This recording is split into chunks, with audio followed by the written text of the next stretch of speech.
The managing director in charge of banking at Chapel Hill Denham Advisory, Mrs. Kemi Owodein, says there is room for more borrowings by the federal and state governments through the domestic debt capital market.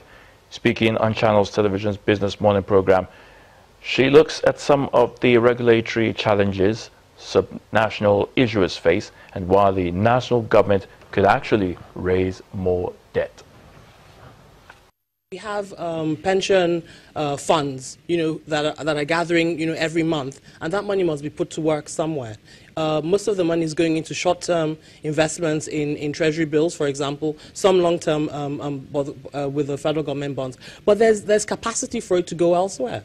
So if corporates and state governments, who have the ability and meet all the requirements are able to borrow, then that phobia hopefully will begin to erode and ease away.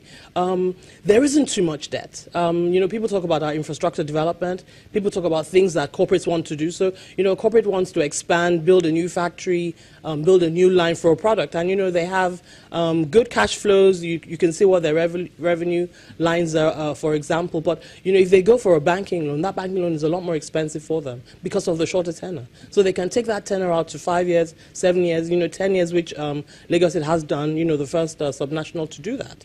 And it then becomes cheaper for them to borrow from the debt capital market.